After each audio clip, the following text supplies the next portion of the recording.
गुरुर्मूला क्रिया सर्वा लोकेऽस्मिन् कुलनायके तस्मात् सेव्यं गुरु नित्य अर्थ भक्ति संजीवतम। मोह विपिन में कामादिक सब शांत निधि थे लूट रहे।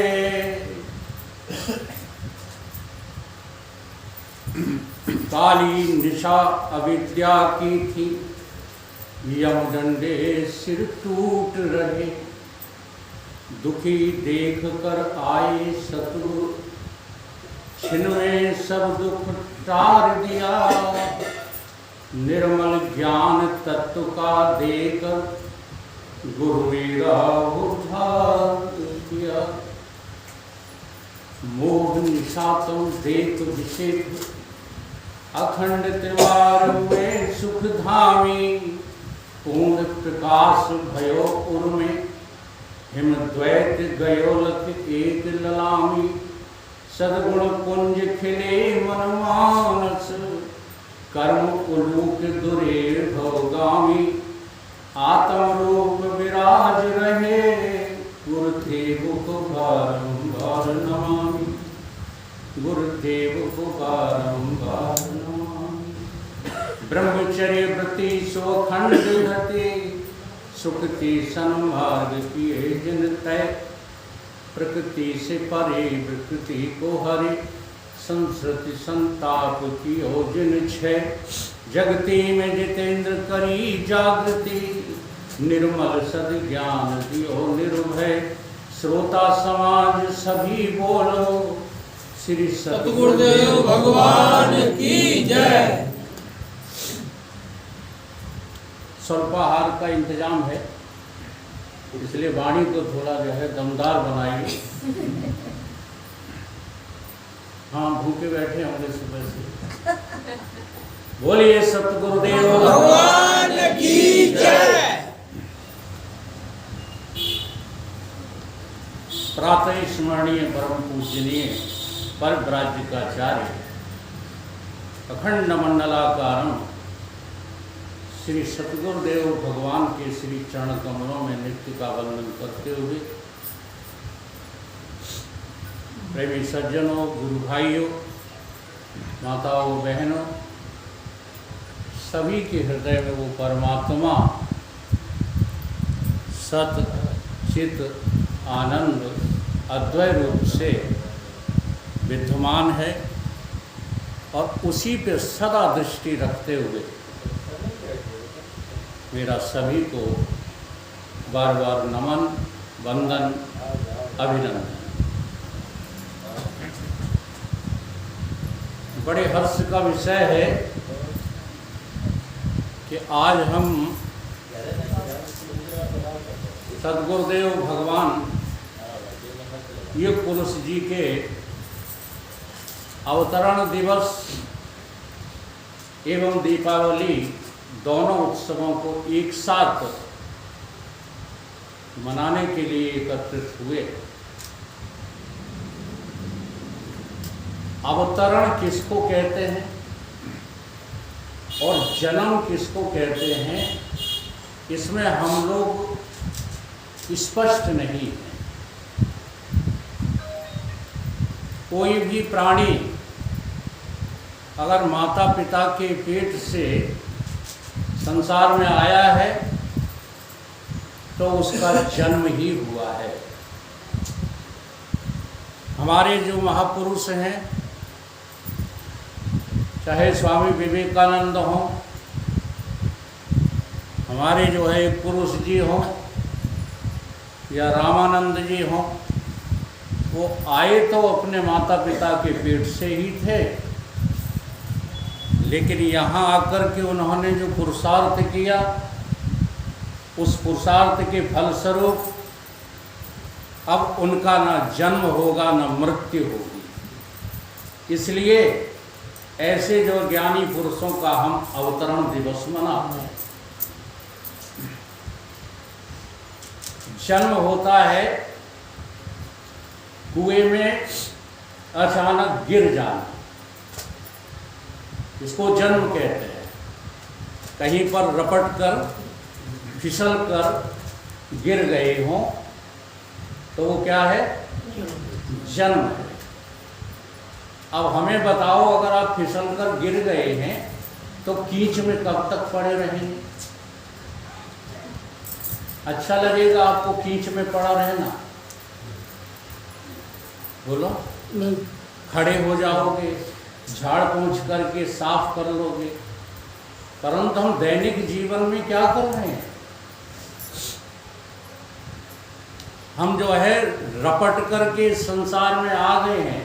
भगवान की कृपा से जो है हमको मनुष्य का शरीर बुद्धि मिली है, तुम्हारा इसमें कोई जोर नहीं लगा, परंतु हमें होश है ही नहीं। यहाँ आने के बाद भोगों में इतने लिप्त हो जाते हैं कि ऊंचे से ऊंचे भोग पर स्थित होकर कहते हैं हम ज्ञानी हो गए। तुम ज्ञानी नहीं हो गए हो, तुमने नरक में जाने की तैयारियां कर ली हैं। ज्ञानी वो होता है जो रपटना स्वीकार करे। हम रपट करके और फंस गए हैं इस गंदगी में, ये स्वीकार करता है जो, वही पुरुषार्थ करता है। नहीं तो अंत समय तक हम ऐसे ही संसार में लगे रहते हैं। अब जब संसार में लगे रहने की बात कही जाती है तो आप लोगों को लगता है कि घर छोड़कर कमंडल लेकर के सिर मुड़वा करके कपड़े बदल करके भाग जाएं। वो भी ठीक है, क्योंकि आप भागते भी हो कब? जब तुमको यह बुरा लगता है तब। लेकिन उस भागने में भी आप करते क्या हो? ये सारे सामान को समेटे हुए लिए चले जाते हो, और जहां भागकर पहुंचते हो वहां उसी सामान को भोगने में फिर लग जाते हो। इसलिए आप अवतरण होने लायक कब होंगे? जब आप जहां हो वहीं पर त्याग बल का प्रयोग करो। क्योंकि असली बात तो ये है कि गुरु तत्व जो है किसी से भी आज तक संलग्न नहीं है। जो तत्व किसी के संग नहीं, न था, न है, न कभी रहेगा, उसका नाम गुरु तत्व है। अभी हमारे जो है कल्याण सिंह जी ने इस बारे में भजन भी गाया और वर्णन भी किया। तो थोड़ा देखो, हम ऐसे गुरु के चेला हैं कि हमें अंधविश्वास बिल्कुल पसंद नहीं है। ये तो बात सही है कि आत्म रूप से गुरु कभी बदला नहीं जा सकता, लेकिन जिन गुरुओं से हम संसार में भटक रहे हैं, जिन गुरुओं के उपदेश से हम संसार में ही बार बार सिर खपा रहे हैं, ऐसे गुरुओं को बदल देना ही चाहिए। क्योंकि अगर ऐसे गुरुओं को तुम बदलोगे नहीं तो तुम्हें सत्य का मार्ग प्रशस्त करने वाले गुरु मिलेंगे भी नहीं। और ऐसे ही सदगुरु का आज क्या है? अवतरण दिवस है कि ऐसे गुरु मिल जाने के बाद फिर बदलना जो है बंद हो जाता है। शरण सतगुरु की जो आए फिर भटकना बंद हो जाए। भगवान ने स्वयं अपने अवतार के विषय में सदगुरु ने कहा है, हम लोग समझने की कोशिश नहीं करते। गीता चूंकि संस्कृत का जो है ग्रंथ है, इसलिए उसको छूते तक नहीं है। रामचरितमानस हिंदी का ग्रंथ है, इसलिए उसकी अखंड करने लगे हैं। लेकिन अखंड कोई करता नहीं है, सब खंड खंड करते हैं। हमें उससे कुछ लेना देना नहीं है, ना हम किसी की जो है आलोचना करें। लेकिन समझो जरा, ये अवतार क्या है, भगवान स्वयं समझा रहे हैं। अजो अपि सन, मेरा उद्देश्य श्लोक सुनाना नहीं रहता, उस श्लोक के सहारे से आपकी बुद्धि में वो बात बिठा लेंगे कि अवतार किसको कहते हैं। स्वयं भगवान जगत गुरु आदि गुरु शंकराचार्य हमारे सदगुरुदेव इस बात को समझाते हैं। अजो अपि सन अव्यय आत्मा भूतानाम ईश्वरो अपि सन प्रकृतिम स्वाम अधिष्ठाय संभवामि आत्ममाया। इसका क्या जो है भावार्थ है और इस श्लोक को कैसे समझा जाए। भावार्थ ये है कि भगवान कह रहे हैं कि मेरा जन्म नहीं होता। अच्छा, भगवान कह रहे हैं तो तुमको कह रहे हैं, तुम्हें क्या समझा रहे हैं कि तुम्हारा भी जन्म नहीं होता। अजो अपि सन, मैं अजन्मा होते हुए भी, और क्या कह रहे हैं, भूतानाम ईश्वरो अपि सन, सारे भूतों का मैं स्वामी ईश्वर होते हुए भी। अच्छा, आप लोग भूतों के स्वामी हैं कि नहीं है? अच्छा, भूतों के स्वामी हैं आप लोग, विचार करना थोड़ा कि भूत ही हो।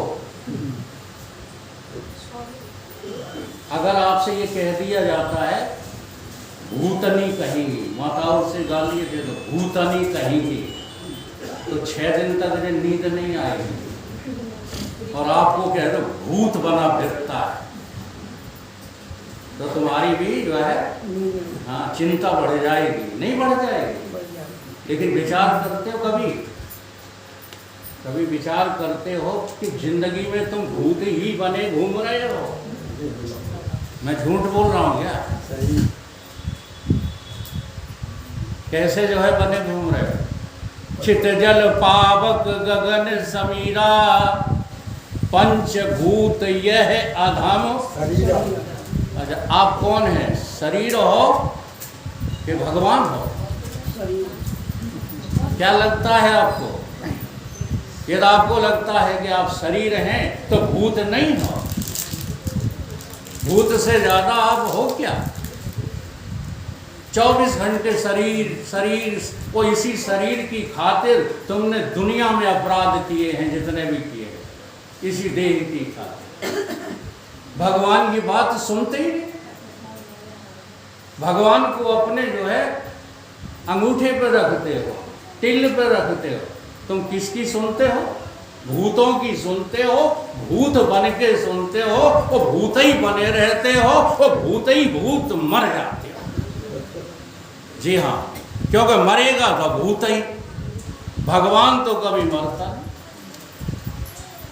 तुम्हें दिक्कत है यदि कोई तुमसे धोखे में भी कह दे अरे तुम तो साक्षात भगवान हो, अरे भैया हम भगवान नहीं हो सकते, लगता है कि नहीं?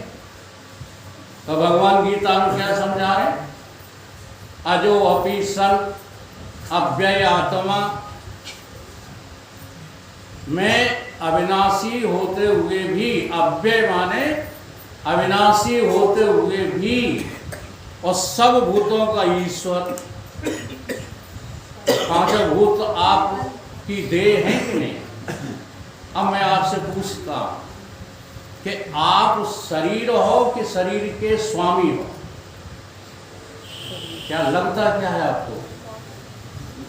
अगर आपको ये लगने लगे, बहुत विचार करना कि हम इन जो है उन पंचभूत गठरी के स्वामी हैं, ये लगने लगे, हम ये नहीं हैं इसके स्वामी हैं, तो ईमानदारी से बताओ, इनके स्वामी तो हो, तुम्हें अपने स्वामी की फिर जरूरत पड़ेगी कि नहीं पड़ेगी?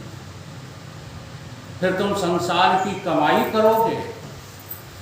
अगर तुम्हें ये पता लग जाए कि हम पंचभूत की काया नहीं है, तो तुम इस संसार में व्यस्त बने रहोगे, कभी नहीं रह सकते। और अगर व्यस्त हो तो अभी एक क्षण के लिए भी तुम्हें लगता नहीं है कि हम भूत नहीं।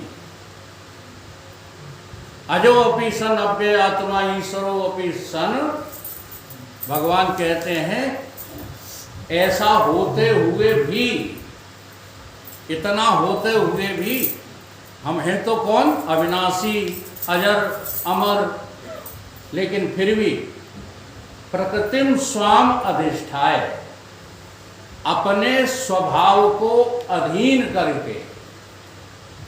तुम्हारी बात है ये, सिर्फ भगवान बोल रहे हैं तुम्हें समझाने के लिए, क्योंकि तुम्हारी समझ से ये बात निकल गई। संसार की मोह माया में फंसकर तुम और समझदार नहीं रहे। जी हाँ, समझते भले ही रहना अपने को बहुत समझदार, लेकिन शास्त्रों ने तुमको मूर्ख कहा है। और ये शब्द बोलते ही क्या लगता है? ये हमें गाली दे। मूढ़ कहा है आपको, मूढ़। अच्छा ईमानदारी से बताओ, दिवाली आ गई है, हाँ, सत्संग ज़्यादा प्रिय है कि घर की सफाई ज़्यादा प्रिय है? ईमानदारी से निर्णय करो। अब लगे पड़े हो कर्मों में, और भगवान तुमको क्या कह रहे हैं? इसी गीता में क्या कह रहे हैं? गाली दे रहे हैं तुमको, तुम सुनते ही नहीं होंगे। अहंकार विमूढ़ात्मा करता अहमिति मन्यते।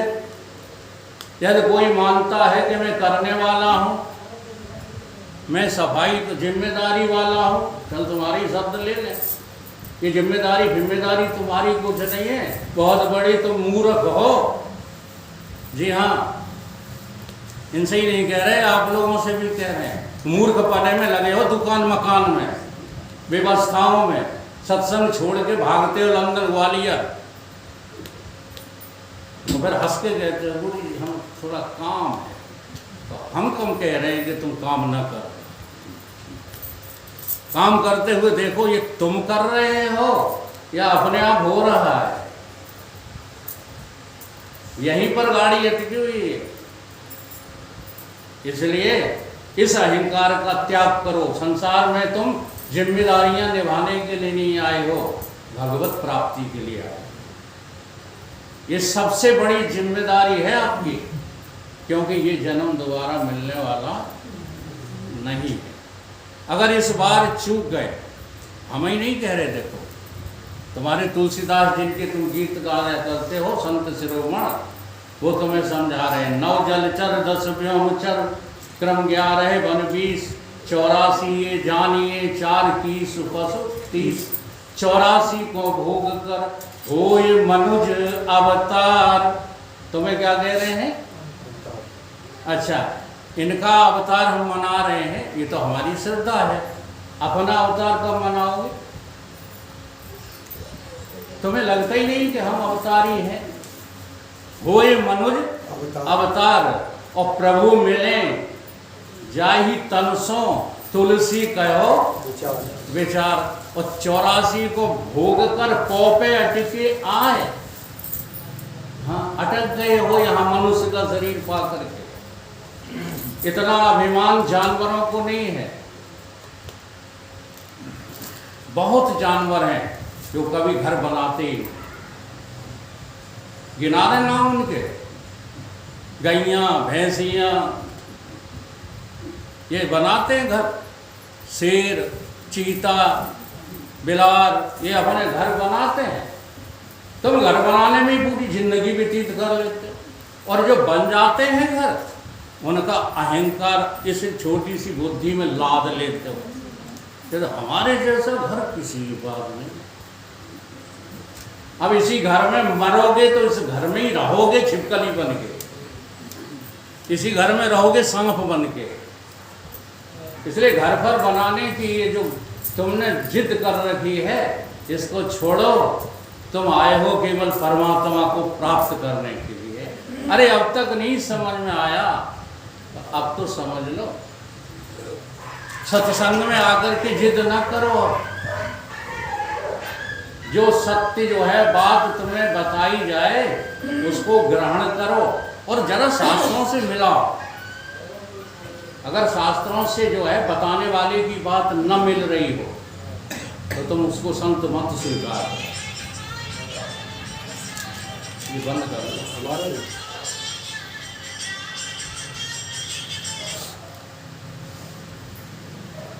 तो भगवान कहते हैं कि मैं अपने स्वभाव को अधीन करके, अब इस बात को आप भी करो, अपने स्वभाव को अधीन करो। आपका स्वभाव क्या है? चलो अभी पोल खुल जाएगी। स्व, आपका स्व भाव क्या है? नहीं समझ में आ रही बात? स्व माने मैं खुद, और मैं खुद क्या हूं, ये मेरा स्वभाव है। अगर जान जाओ तो क्या है तुम्हारा स्वभाव? है मर जाएंगे हम तो, ये तुम्हारा स्वभाव है कि देह का? देह ना, हम शरीर छोड़कर चले जाएंगे, ये तुम्हारा स्वभाव है कि मन का? अब तुम पारंगत हो, रटे बैठे भैया, जो थोड़ा बहुत समझना चाहे उन्हें समझने नहीं दो। बीच में बोलकर होता नहीं क्लास में, सर मैं बताऊं, आई एम टेलिंग, सर कहेंगे नहीं, तुम रहने दो, हमें तो उनसे पूछना है जो याद नहीं रखते। हाँ, जो नए नए आए हैं, पढ़ने की कोशिश में है, तो तुम्हारा वही एक भी स्वभाव नहीं निकलेगा। जन्मना मरना तुम्हारा स्वभाव नहीं है, संसार छोड़ के आना जाना तुम्हारा स्वभाव नहीं है, रोजाना सोना जगना तुम्हारा स्वभाव नहीं है, खाना पीना चलना फिरना देखना सुनना ये तुम्हारा स्वभाव नहीं है। तुम्हारा स्वभाव क्या है? इसी को भगवान ने प्रारंभ में कह दिया, न जायते म्रियते। तुम्हारा स्वभाव है न तुम जन्मते हो न तुम मरते हो। ये जन्मना मरना तो शरीर का स्वभाव है, हन्नते हन्न माने शरीर। इस स्वभाव को अधीन करो। अधीन करने का मतलब है इस स्वभाव में जीना सीखो कि मैं जन्मता नहीं हूं, मैं मरता नहीं हूं। भले आपको पता ना हो, लेकिन गुरु आज्ञा का पालन तो करो। फिर इसी को ढूंढो कि ये कौन है मेरे भीतर बैठा हुआ है, ये कौन है जो कभी मरता नहीं है, जन्मता नहीं है।